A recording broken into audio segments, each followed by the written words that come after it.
Mon enfant ronfle, dort la bouche ouverte, transpire. Dois-je m'inquiéter? Pourquoi est-il important d'écouter son enfant lorsqu'il dort? Si vous entendez votre enfant respirer fort, s'il ronfle, s'il transpire beaucoup, il convient de s'interroger sur la qualité de son sommeil. Le sommeil fait partie des besoins fondamentaux au même titre que respirer, manger et boire. 50% de la vie de votre enfant est consacrée au sommeil. Pendant cette période, son cerveau reste très actif. Comment fonctionne le sommeil?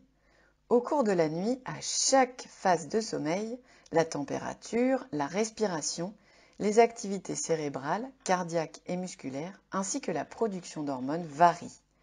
Chaque nuit, le sommeil se compose de 6 à 8 cycles.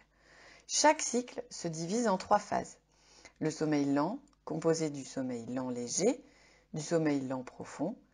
Deuxième phase, le sommeil paradoxal. Et la troisième phase, le réveil ou micro-réveil. Ces 3 phases constituent un cycle de sommeil. Il dure 60 à 90 minutes chez l'enfant. Les cycles de sommeil. Les cycles de sommeil ne sont pas tous équivalents. La première moitié du sommeil est un sommeil lent, profond. La deuxième moitié du sommeil est composée d'un sommeil lent, léger et d'un sommeil paradoxal. Le sommeil profond est un moment essentiel pour l'attention et la concentration, la mémorisation des connaissances et des souvenirs, la sécrétion d'hormones qui favorisent la croissance, la cicatrisation et le système immunitaire. Le sommeil paradoxal contribue à la mémorisation des compétences motrices, par exemple l'apprentissage du vélo, un instrument de musique, stimule la créativité et régule l'humeur dans l'équilibre psychique et émotionnel. Le manque chronique de sommeil. Le manque chronique de sommeil est le plus souvent un temps de sommeil réduit, coucher tardif, par rapport à l'heure programmée du lever, mais il peut être aussi de mauvaise qualité. Ronflement, apnée du sommeil, mouvements périodiques de jambes, épilepsie nocturne. Le manque de sommeil ou le mauvais sommeil impacte donc la qualité de vie de nos enfants. On observe des troubles de l'humeur, irritabilité, anxiété, fatigue, dépression, des troubles du comportement, agressivité, impulsivité, hyperactivité ou manque d'entrain, empathie.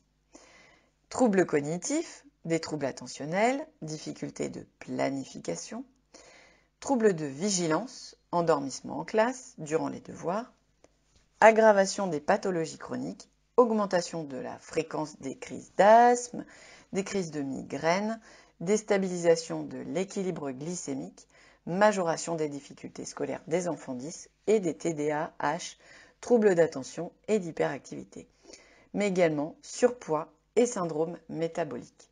En présence de l'un ou de plusieurs de ces symptômes, il est recommandé de consulter un médecin, ORL, pneumologue, pédiatre ou généraliste. Pourquoi mon enfant fait-il des pauses respiratoires nocturnes?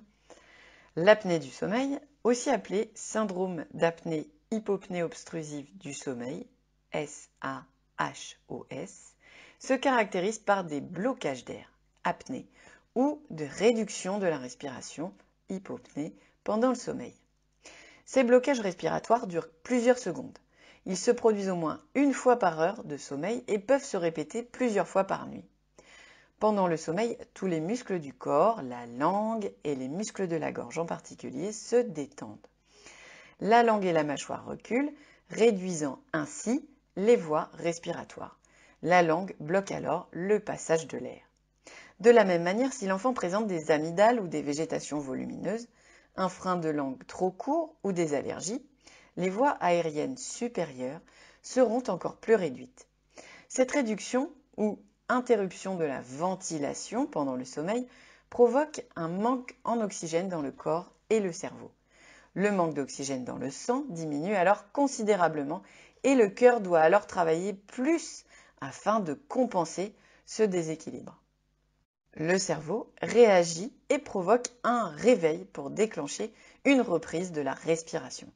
Ces éveils sont de courte durée. On parle de micro-réveil. Ce syndrome est associé à un ronflement nocturne et ou à une somnolence en journée ou au contraire à une hyperactivité chez l'enfant. C'est la conséquence d'un sommeil très perturbé, saccadé ou de mauvaise qualité. À quoi dois-je faire attention? Pendant que l'enfant dort, les signes qui doivent alerter sont des ronflements audibles, dont l'intensité peut varier, une respiration bouche ouverte, une transpiration excessive avec un oreiller mouillé, un sommeil agité, des éveils nocturnes fréquents et des pipis au lit. Pourquoi consulter aussi l'orthophoniste? L'orthophoniste pourra proposer une rééducation myofonctionnelle. Ces soins corrigeront les habitudes motrices pathologiques. Ils permettront aussi une tonification des muscles. Les muscles tonifiés permettront de maintenir une ouverture de l'arrière-gorge, le pharynx, durant le sommeil et favoriseront le passage de l'air. Les soins orthophoniques développeront une respiration nasale, une bonne position linguale et une déglutition fonctionnelle. Le sommeil est un besoin fondamental de l'enfant. Il lui assure un bon fonctionnement physique, cognitif et psychique. Un sommeil de bonne qualité est donc essentiel à son développement et favorise ses apprentissages. Pendant qu'il dort, l'enfant consolide tout ce qu'il a appris durant sa journée, crée ses défenses immunitaires, grandit. Si vous entendez votre enfant respirer bruyamment lorsqu'il dort, enregistrez ou filmez-le à l'aide de votre smartphone. Vous pourrez montrer ces vidéos au médecin et à l'orthophoniste.